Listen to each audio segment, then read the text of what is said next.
school volunteers from the Little Masters Club. Thank you for joining us today. As the United States commemorates its 250th anniversary, we're reflecting not only on the nation's history, but on the stories of the people that helped shape it. In the past 250 years, the Chinese American community have experienced a multitude of hardships, such as the Chinese Exclusion Act of 1882.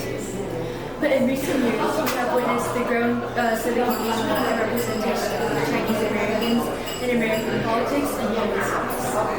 Therefore, we would like to conduct a series of interviews with Chinese American elected officials across Washington State, preserving your story while inspiring the next generation to participate in civic engagement. We're very honored to have you as one of our guests today. So let's begin.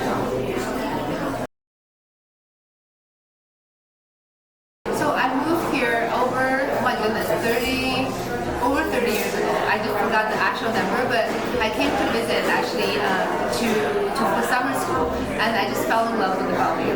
I love the people here, the park, everything about here just screamed home for me. And then so I decided to ask my dad. I was like, hey, do you think I can stay here for the rest of my school? And he said, are you sure about that? I was like, yes, I love Bellevue. And then we traveled the United States over 20 different cities, and at the end I still love Bellevue. This is just what home sounds like.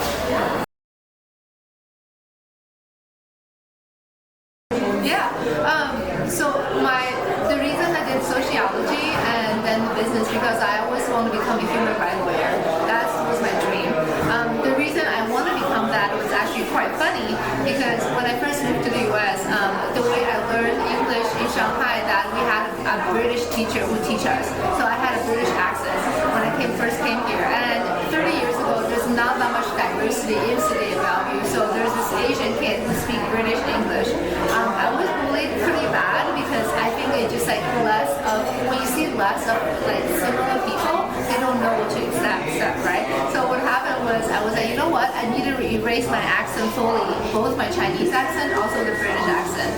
So I watched Law and Order. It's probably not the show for 12-year-old girl to watch, but I love that show. And that kind of inspired me to become a human rights lawyer, to fight for the people who doesn't have a voice. And after that, I want to do more, so I decided to take an MBA program from CLU because I think that helping that to understand, the business realm also with the law will be really helpful. And I'm always an entrepreneur at heart, so that was like the next step.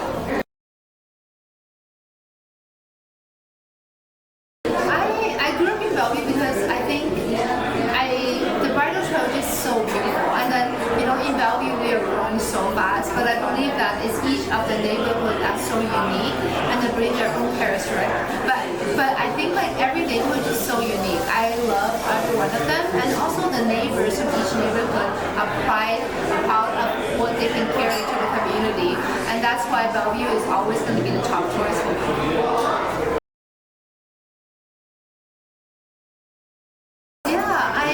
I think that when I first moved to this country, we didn't have anybody. I think it was, I remember back then I was only like one of a handful of students in our school that's immigrant Chinese American.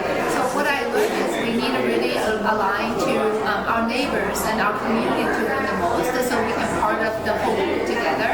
And for me, for my business, we support 30 different charity partners. So for me, giving back to charity and supporting the most vulnerable group is always the most important thing for our life mission and our business mission. I was really honored to sit on 7 different charity boards before I was appointed to the city council, and I love everything I'm doing, and I love everything I was learning as well, but I wanted to do more.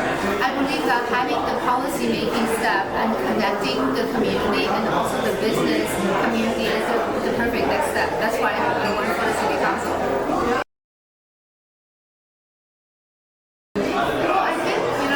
I believe that there's so many different cafes out there. I mean, we're in Seattle, right? But we have to create a space that's welcoming for everyone. And who can do best? Of course, our nonprofit partners. These are professionals who knows the data, who knows the program is going to support the charity partners the best.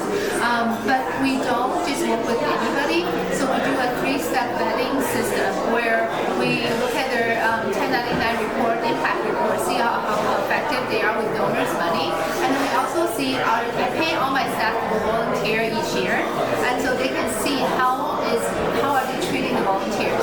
I believe any kind of nonprofit, if they can treat their volunteer nicely, it means they're going to be good people. And thirdly, usually we look at their capacity to collaborate together. A lot of times nonprofits have so little resources, but also small business have equally small resources. So I have to be a two-way collaboration that's able to work together. So I think that's how I figured the charity part of it. But one part of our business we really love is actually we are doing workforce development training for survivors of human trafficking, refugees, and kiddos who are never converted. And that to me is the biggest part of our operation. So we can give everybody the perfect opportunity for the bright future.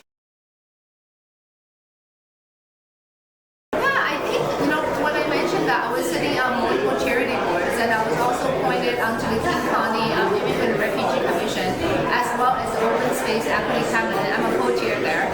I find that the only way to make a change is actually closer to the local policy, because we have to work hand in hand with the residents every day, so we can actually understand who they need the most.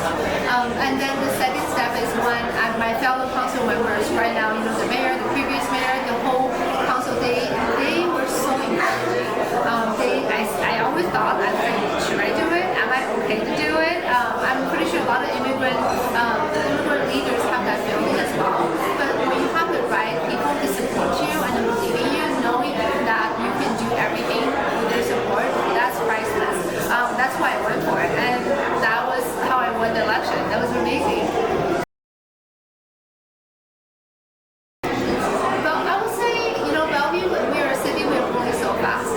We're one of the few cities that we still have the budget to run the city very effectively and smoothly, while still being really financially responsible to not overspending something we don't want to spend. And also, I would say that the city of Bellevue, we're very forward-thinking. So right now, we are thinking about the next 10 years. What is the capital projects going to be like? What is the budget going to help utility rates change? There's so many elements in the city where we have to think ahead. As you know, a thriving organization is always planning ahead, and then knowing that the last minute change will never change any kind of emergency for the community. I think every day is a challenge, I would say. I'm still learning. I've only been in a council seat for only a year, so it's continuously learning. And I think the biggest challenge is how can we find more time? Because for our city we have almost 160,000 people. There's only 7 of us, and there's multiple neighborhoods. And I believe that our council members want to be in the community, but also we have to prep work. We sit on regional boards, and I think half of our council members also have a full-time job and have kids as well, right? So the biggest challenge for me personally is also finding the time. But I do think that when I find something I really love to do, I find work is not really work.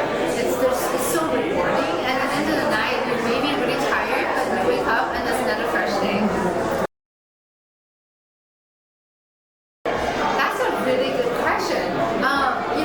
Because I was first-generation immigrant, my parents didn't really speak English, so I had to navigate that myself, and I think that it was hard, and it was really empowering, because my parents really trusted me, right? They were trusting me, they let me make my life decisions. And I would say that for our kiddos, our Chinese American in here, I want them to just not be afraid. I think if you have a passion in life, you should go for it. And also sometimes maybe take a gap year at college to go explore the world and travel the world is okay too. And I will also give more props to the parents these days. I think our parents these days are way more open-minded and I love my parents, don't get me wrong, but I think it's a different stage, right? Like when you're more open-minded, supporting your family, amazing parents supporting this group, that's really unique, because then your kid can finding things, find them joy. I feel like you can always make more money, but finding joy that you love is priceless than just making a title, become a doctor, become a lawyer.